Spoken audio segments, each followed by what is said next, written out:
Today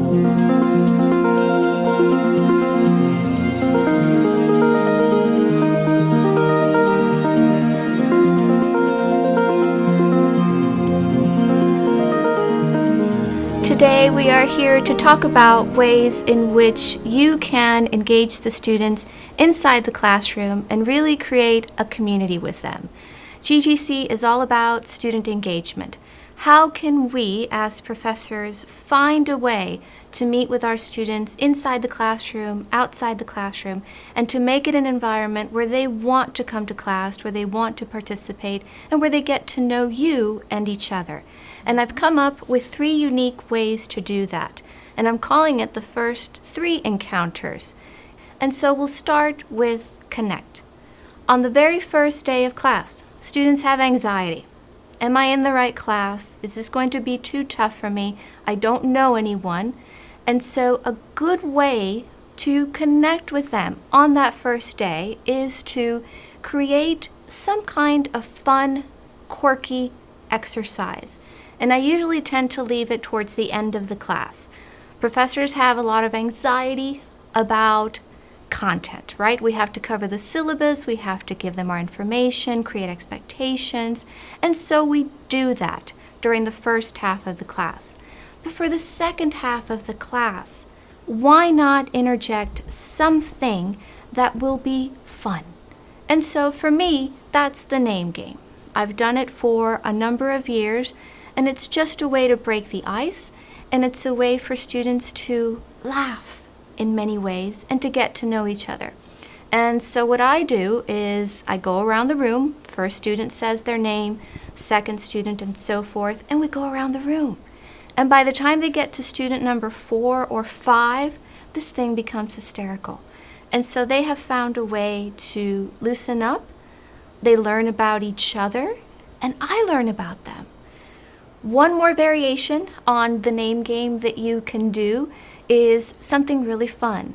And just ask, who's on your iPod? And each one of the students can go around the room and say what kind of music, what kind of artist they're listening to. And again, it's insight into something that they enjoy. Another variation could be, where are you from?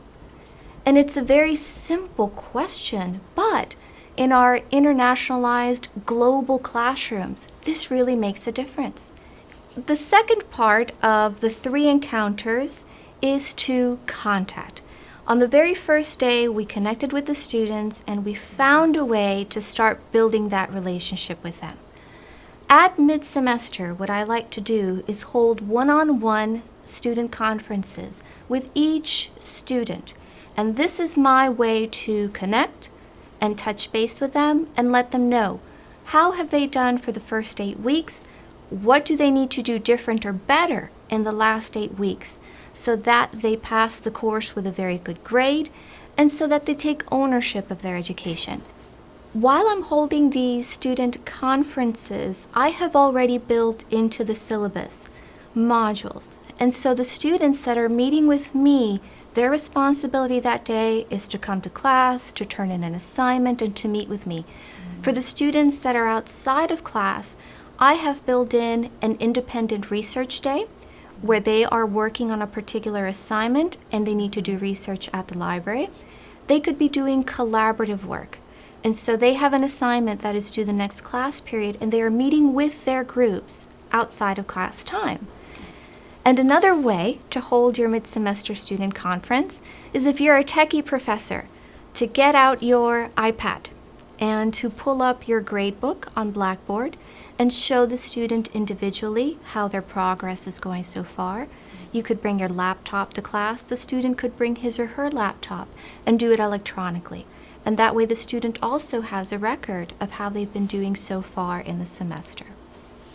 During the third encounter, you create. The first encounter happened on day 1 of the class. The second encounter happened at mid-semester. The third encounter happens at week 15, week 16, at the end of the semester. During this final encounter, you create. You ask the student to meet with you again, either during class period, or better yet, have the student come to your office. Rather than returning a final essay or returning a final portfolio in class and just handing it out, ask the student to come meet you in the office. This is why we call it Create. Now the student had an opportunity to be with you for 16 weeks. What do you do going forward? What is the expectation for your next semester? Let's create a plan of success.